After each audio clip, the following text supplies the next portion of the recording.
Good day guys, another video. Andito tayo ngayon sa Motor Rally Better Living. At ang ating content ngayon, ang pinakabagong version or 2025 version ni Honda Click 125. Pinakasikat, ano nga bang nagbago? Tutukan mo dahil aalamin na natin yung kanyang specs, features, and also the price.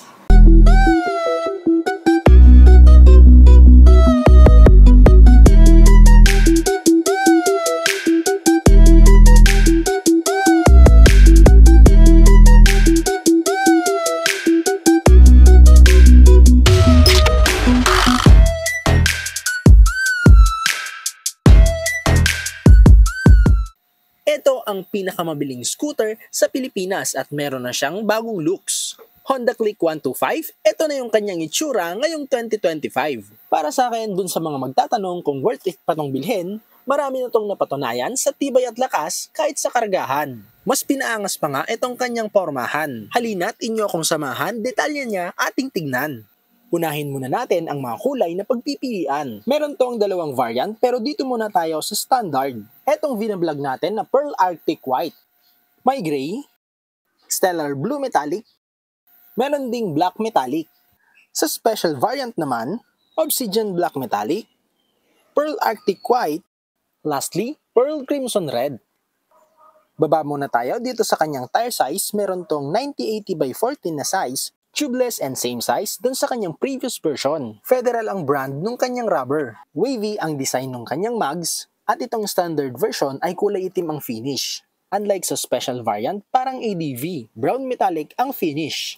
Dito tayo sa kanyang fender. Still, premium looking at napakaganda ng quality nung kanyang fairings. Ang counterpart nung kanyang fender ay sarado. Protection yan para sa kanyang frame.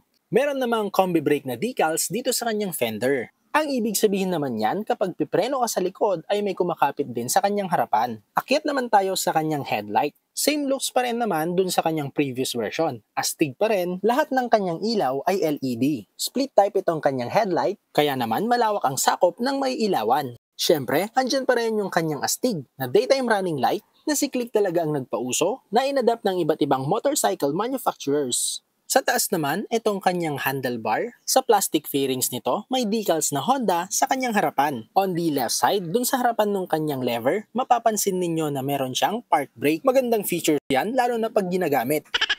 Effective to sa inclined na lugar para makapagpahinga ang kamay mo sa pagpiga ng preno, kahalin tulad dito sa handbrake sa mga sasakyan. Sa kabila naman, yung lever para sa kanyang rear brake, and the paint job is so premium, matte black.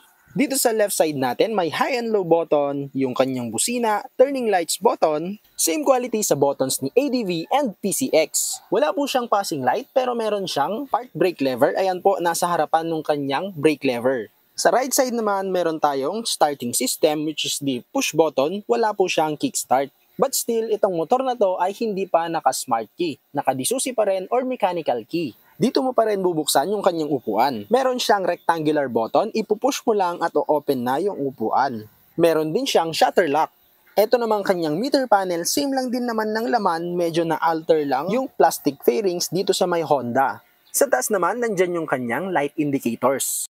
Gaya na lang ng turning lights, high beam indicator, check engine, overheat indicator, saka yung kanyang battery. May buttons naman sa kanyang baba, nandyan yung set and select. Ito naman ang itsura ng kanyang cockpit.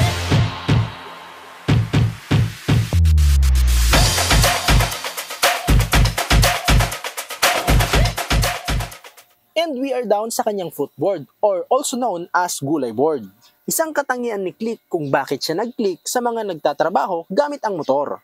Madali lang kasing ilagay dyan yung pinamili, ekstrang gamit, maluwang din siya para sa ating footwear. At isa ito sa advantage sa mga nakamanual na motor dahil konting basa lang at putik sa daan ay matalsik na. Unlike dito kay Click, kahit na nakaslacks ka pa man din at naka-black shoes ay hindi ka mag-aalalang madumhan.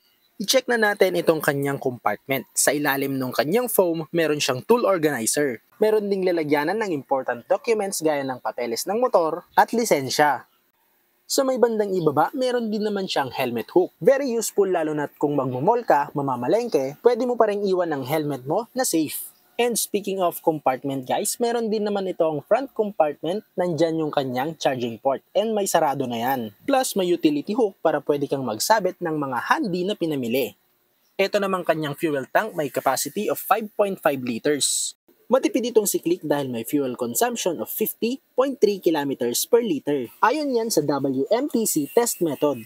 Ang kanya namang compartment ay may capacity na 18 liters. Maluwag na rin yan para sa ating mga kapote, extra baggage at pwede rin sa half-face helmet. Sa decals naman nung kanyang body ay nagiba na rin. Pare-parehas yan sa mga standard pero dun sa special variant niya, emblem siya and walang decals. Sa gulong naman niya dito sa likod, meron itong size na 100 by 80 by 14. Medyo mataba lang ng konti sa kanyang harapan. Ang suspension natin dito sa likod, naka-monoshock siya, single-sided. And sa design ay parehong same lang din naman. Sa engine type naman tayo guys, meron itong 4-stroke, 2 valves, naka-liquid cooled na to dahil mataas yung kanyang compression ratio. At naka-ESP Plus engine, napakatahimik lang pag i-start mo ang motor. May compression ratio itong 10.0:1. May maximum power itong 8.2 kW at 8,500 RPM. May torque naman na 10.8 Nm at 5,000 RPM. Itong si Click ay isa sa pinakamalakas na 125cc scooter dito sa Philippine market.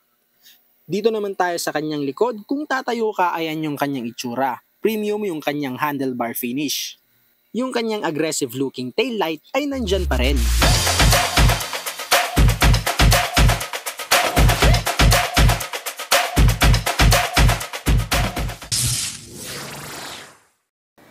Okay guys, andito na tayo sa ating final stage. Ito yung ating height check and comfort check.